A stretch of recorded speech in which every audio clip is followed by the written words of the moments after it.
sexual etiquette on the next Geraldo.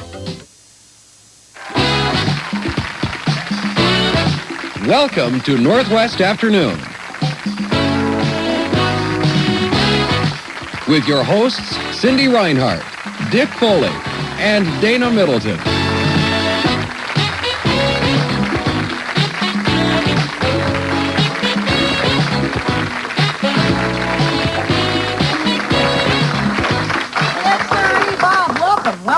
How you doing, everybody? Welcome, and glad you've joined us for a brand new week on Northwest Afternoon. We have our co-hosts back this week. Dana is back to talk about the disease of the week. Yes. You just named the condition. I know about it firsthand.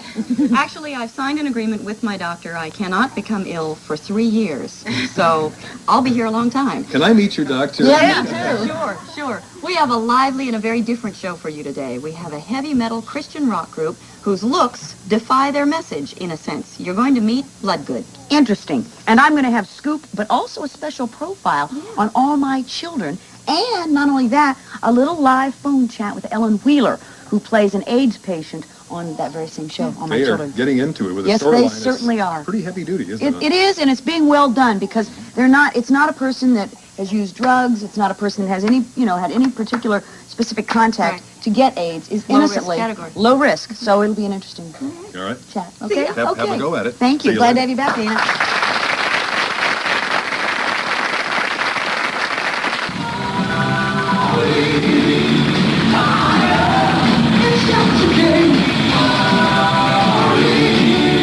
They're called Bloodgood. Their music is ear-splitting heavy metal. Their message, they claim, is Christian gospel. Besides saving souls, they stir up controversy. And you'll hear about it as you meet the members of Bloodgood later today on Northwest Afternoon.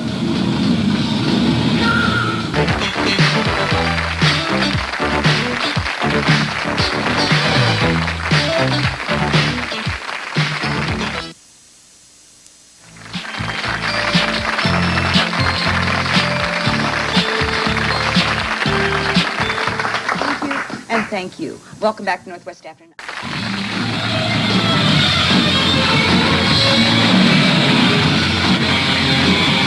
The look is anti-establishment. The message is Christianity.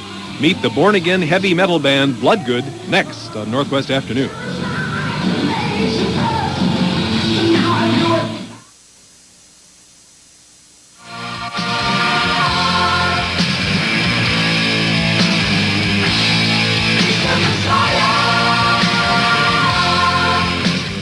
They look like the heavy metal rockers that make parents crazy with weird lyrics and acts of violence on stage. But these guys are different. They are born-again Christians, and the lyrics go about spreading the word of God and good. But what message is really getting across? Well, let's ask them as we meet the members of the rock group Bloodgood. First, the leader, Michael Bloodgood.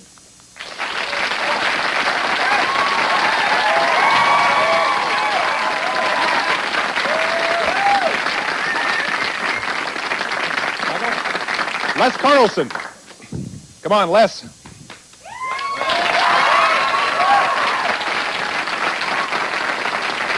Right there? Hello. How are you? David Zaffiro.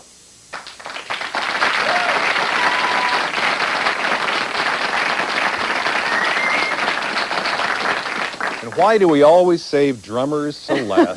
It always works out this way. Mark Welling. Come on, Mark.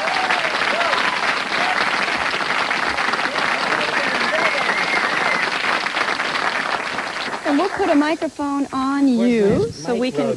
Nice to have you guys here. Thanks for coming today.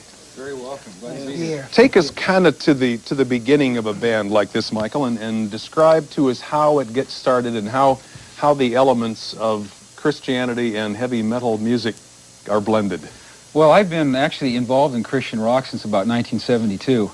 And so it's been a real natural thing for me to put rock and roll and Christianity together because it's never been different for me.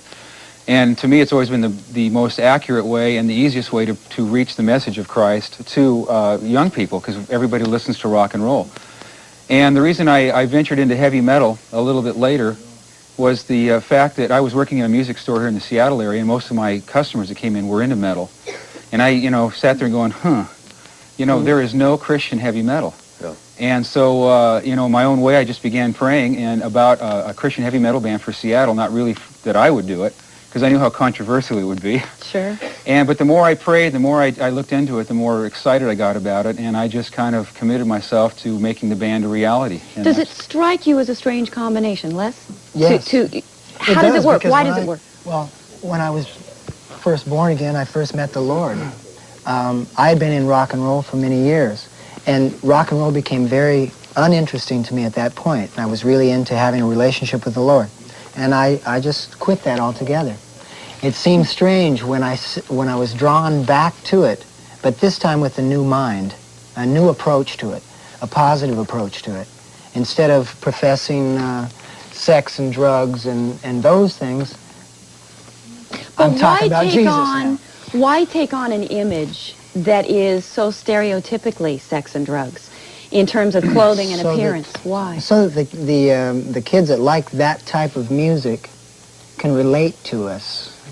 See, it's not strange for them to see us dressed this way. It's quite normal for them. It's strange to somebody that is not a part of that particular scene. It's the same reason that Billy Graham will wear a three-piece suit. If he came out looking like me, or you guys dressed like me every day, then you probably would lose some of your audience because they don't expect you to look that way. But for a young person that is into metal, that's involved, which is all the more reason for us to be involved in it as Christians, then you get on stage and you have your costuming and the hair and everything else because that's part of what they expect. Mark, you're the youngest member of the group. Do you think that that the majority of kids are listening to heavy metal? Is that the favorite area in your mind? Well, that's the audience that we're trying to reach, you know, basically 13 to 25.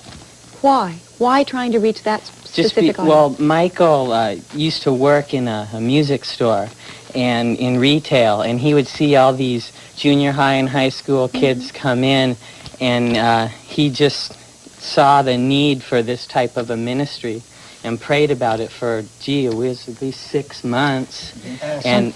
I was just going to point out that our background is not totally metal. We have a diversified background. I wanted to hear a little bit about that. David, for instance, we haven't spoken to you yet. What was your background before Bloodgood? Well, let's see, just before Bloodgood, I was in a band called Crystal City, which was a local band. And Christian? It was a Christian band, yeah. Okay. And we played around the area. It was more of kind of just a rock. It was when the new wave scene was happening, so it was more pop wave. And before that was a secular band, a non-Christian band.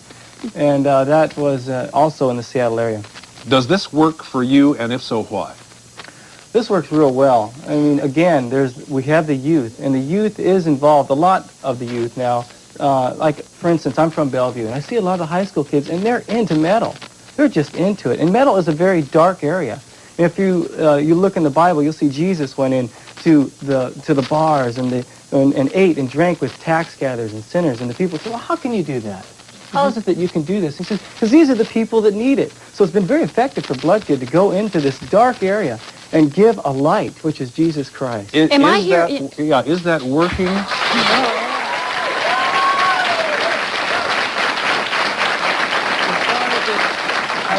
There was a question, someone asked us just the other day, they said, well, look, what about the drugs? I mean, how are you guys going to deal with that? And they think like it shocks us or something. First of all, I've come from that area.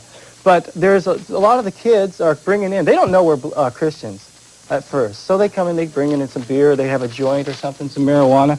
And pretty soon the show's going, you know, and pretty soon the joints are kind of getting put out. They go, what's going on here, you know? And we're a very theatrical, very powerful band, but we don't pull any punches. We preach Jesus Christ. And so all of a sudden, pretty soon the beers are going under the table, and they're kind of getting into it. And we have seen kids just totally, they've just, but see, one guy just, traded in a syringe for a life. He goes, I want to trade this in for a life with Jesus Christ. Took it out, threw it on the floor, and said, I want Jesus. So it's been very effective. Is that, Michael, one of the principal aims of Bloodgood to bring people into the fold of Christianity? And how successful do you think you are in doing that with members of your audience? Okay, like I said, I've been involved with this for a number of years, and the effect has been tremendous. If I thought it was ineffective, I would get out of it immediately. But we get 7 to 20 pieces of mail a day from kids that have never seen the band live, that just buy the records, and it affects their lives. We've gotten letters from kids as far away as Australia that were contemplating suicide, that heard a song that we have called Alone in Suicide, and changed their mind. So that is what Bloodgood's all about. And we know it's effective, And we're taking these kids, we're seeing them transform their lives from being drug addicts, this kid in Spokane that we're referring to, into living for Christ totally. And that guy's dad was totally opposed to Bloodgood. He was a Pentecostal preacher, didn't want his son to go, but his son was a drug addict. And anyway, his son, of course, went anyway. And his father has since written us a letter thanking us for the ministry that we have as a band. Take a pause because we've got so much more. And in a second, we'll talk about the fact that the music may be the gospel, but these four have been picketed in the Midwest by people claiming they were really from Satan. So we'll talk about that in a minute.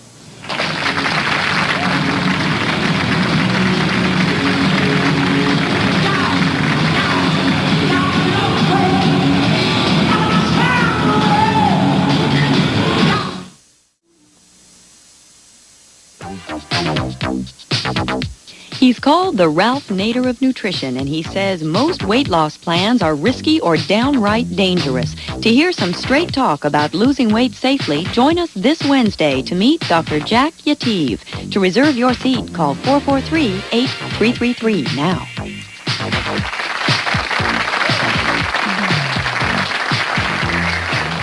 Our four guests are known collectively as Bloodgood. They are a born-again Christian heavy metal band. David, tell us a little bit about the problem that you guys experienced in Springfield, Missouri. Well, let's see. You know, actually, Mike remembers it much clearer than I. I'd rather have you explain it because you were right there. I never went out there. He's a graduate. Yeah, just let him deal with that one. Graduate of the David, the never mind. School of Hard Knocks. Yeah. I went to college, believe it or not. What was the problem? What did the people feel was the problem? Well, apparently Springfield is a national headquarters for a particular denomination. I don't know if you want to mention it or not. Doesn't matter. And they don't appreciate Bloodgood and the costuming and whatnot. And so there had been posters put up around the town of Springfield, and they began taking the posters down. They have a problem with the band's image. Right.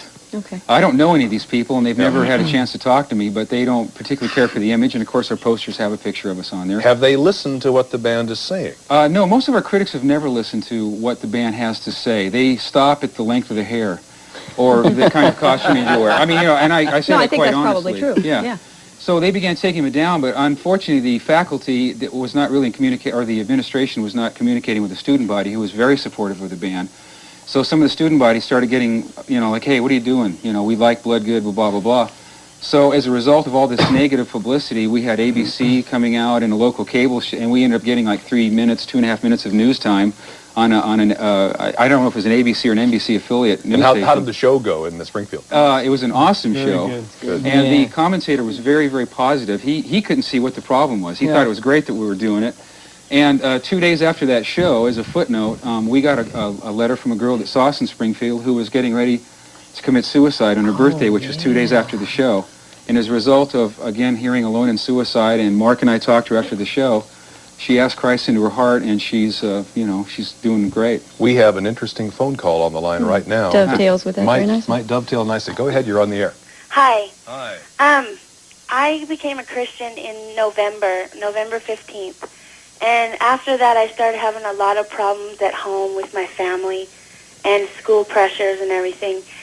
And I, one night, almost tried to commit suicide. And my brother bought that tape of yours, and he brought that up and made me listen to that song.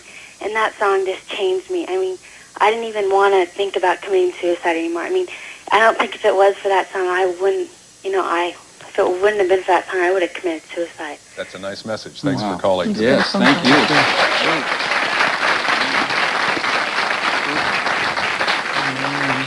That's the whole point, isn't it? Yeah, Yeah. you The whole know, reason we do it. if I don't care what anybody says, and people have a lot to say, if that's the only phone call that we'd ever gotten as a band, it has been all been worth it. That girl's alive now. But really, Les, the point that strikes me, and you are intelligent guys, and you understand what is happening here. When people think of heavy metal rockers, they think of Iron Maiden, and they think of Ozzy Osbourne, and they think of the drugs and the sex and the rather perverse acts that sometimes can go on stage. Isn't the image in direct conflict with the message? We think it works fine because if our message is very strong, very bold, very clear to the point. You can't not come and see Bloodgood or listen to the Detonation album and not know what we're talking about. Is the image strictly to gain you access to a particular It's just young a tool. audience? It's just a medium we use to reach people. Yeah. A lot of people consider heavy metal artists to be a bunch of illiterate, you know, people, whatever, sleep until 3 o'clock in the afternoon, you know. Well, yeah. I got up at 1 today for the show. We won't talk about the personal But the thing is, the Bible says that God doesn't judge anything. He doesn't see the outward appearance. He sees the heart. And we are not trying to sell an image. We're just trying to share Christ Jesus with people that have never met him. Yeah. Yeah, And, God doesn't look at your leather pants. He looks at your heart. Yeah. And So it doesn't matter what you wear. it's not the color of the darts, whether it hits the bullseye or not. I think there are certain limitations to what a Christian should wear on stage, you know, especially in the Mike, the I've been interest meaning to talk to you about that. Yeah, this belt's got to go. we're going to start an interband Right. feud here, right on the air. But in loose, you know, as far as their sexual contact and all that sort of thing, there needs to be a lot of discernment. But there is nothing in the Bible that talks about that a three-piece suit is somehow more holy than than a leather jacket. That is something that we may feel more comfortable with as people. It doesn't necessarily make it the truth, though. Yeah, we played in a place, Duluth, right, where it was very heavy on religiosity of do's and don'ts. And it was really heavy. I mean, this town, it was almost dripping. And, you know, so we came in there, and they couldn't believe us. Yet a lot of Christians that were there, kids, maybe in rebellion to their parents, I don't know. And a lot of kids that didn't know the Lord at all were there. And one thing that was very, very refreshing is that Bloodgood does not preach do's and don'ts and convictions. We just preach Jesus Christ. And we have the freedom and the grace of Jesus Christ to go up there and to wear some leather boots and to fly around the stage, have some fun. But again, we're pointing to the Lord. And these kids, a lot of the Christian kids just totally rededicated their life because it's a freeing thing. You see, our society tells us what we can and can't do. And again, you won't find it in the Bible, probably. Well, given a chance, as you have been today, to talk about the message, I think people who are seeing you and meeting you guys for the first time will come away from this show feeling a lot different than when they turned it on. Right. Let's take a phone call. Go ahead. Hello? Hi. Hi. My name is Rowene, and I'm calling from Snohomish.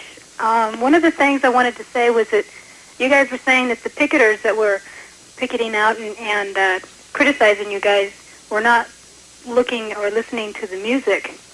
And the clips that they had on to introduce you guys, you couldn't hear any of the message or anything like that. What I'd like to know is, could you take one of your songs and just recite some of the lyrics? That's not a bad idea. You want to take Crucify? What do the lyrics say? Can you recite them? Crucify. Les, you're the lead singer. What are you singing? Do you realize how hard that is to do? Yeah. Come on. Here is your king. You bring him to... Now, first of all, it's Pontius Pilate. Singing the song. Here is your king. You bring him to me. I say set him free. You say you want him to die. Why? He's done nothing. Nothing. You act as though this man is inciting a rebellion. No one here can prove that to be true, which is very close to Scripture. That song is more, it is from the Gospels, and it is a historical event that we know took place. But there are other songs that have more of a salvation message. We'll take it. Thanks for doing that, and I know how tough that is to do, because I sing too, and I can't recite them. I knew you knew that. It's real tough. Yeah. Coming up, we're going to meet the wives and the children of these musicians, and they all travel together in a big motorhome, and even the kids are taught. We'll talk about life on the road right after this.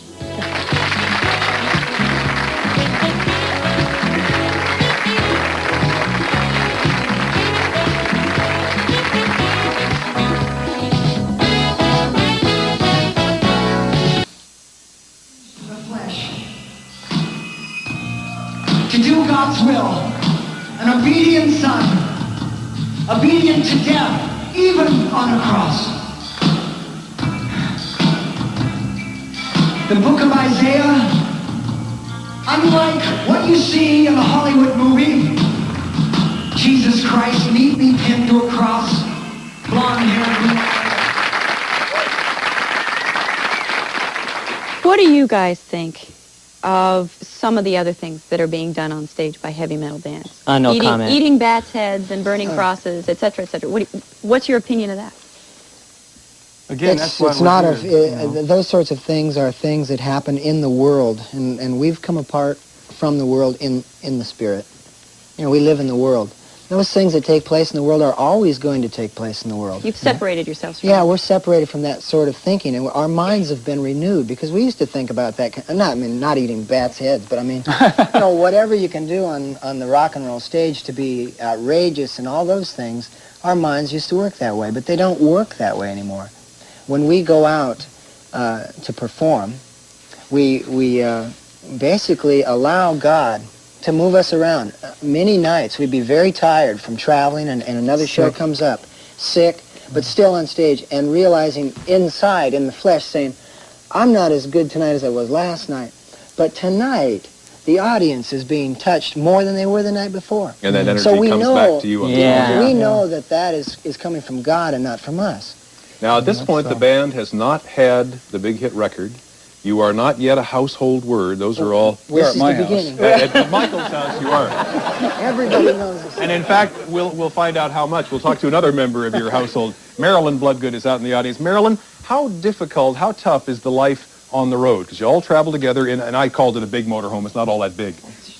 Well, how tough is that? It was a lot of work. We had a good time. I don't think we could have done it without each of us knowing Jesus Christ. We would go from town to town, and they just couldn't understand how 3 families could be squished in that vehicle. That's and 15 people, right? Yeah, it was quite an adventure. We'd have homeschool going on, and somebody working on the bills, and somebody writing music, the driver closing us off with his curtain, and it was a good time. Joyce, what do you do about schooling for the children?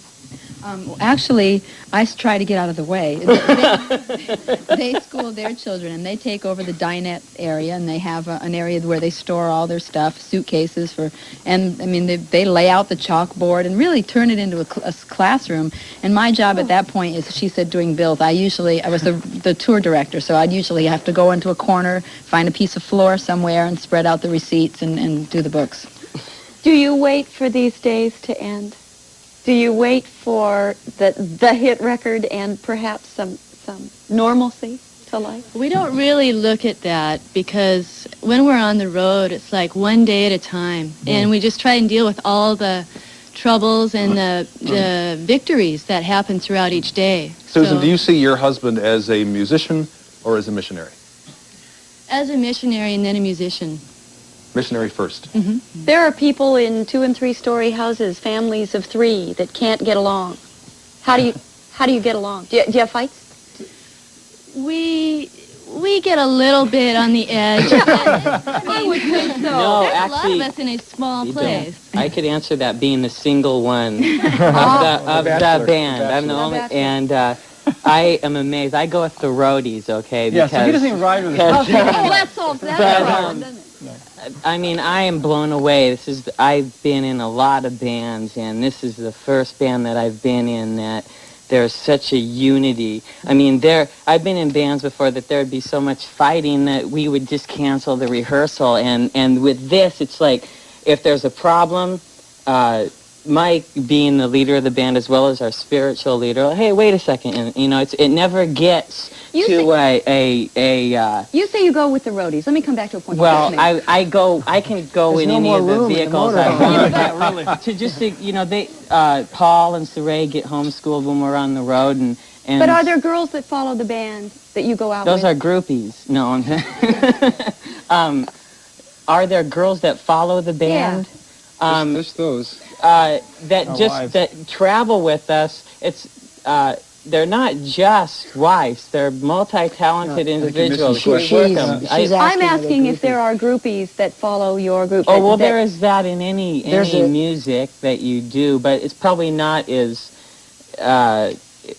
much in Christian Well, there's a unique type of groupie that follows Bloodgood. That's what I'm looking for. Yeah. It's a unique type of groupie, either male or female that follows this band. When we were out there, some of the kids that got saved would come and travel 200, 300, 400 600 miles. In fact, you guys because spent they time got with them and saved talked one with night, them. and then they had to come for another night and another night and another night. You guys, Each time. you guys speak so well that we're completely out of time. Oh, seriously? But we want to thank There's you all more. for coming. If you have not seen Bloodgood's album, this is the newest one. It's called Detonation. Another one is in the works. And we thank all 4 of you for being here and your families as well. Good luck in the future. May the hit record come soon. We'll be right back.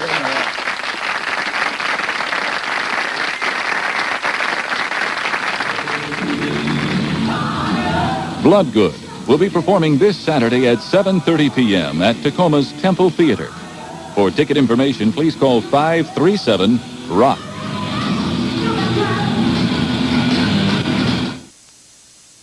Let's check in right now with Dan Lewis in the newsroom to see what's coming up at 5. Dan? Thanks a lot, Dana. Police still don't know why 2 men went on a kidnapping spree that ended near Chehalis yesterday, and it ended with 1 hostage and 1 of the kidnappers dead.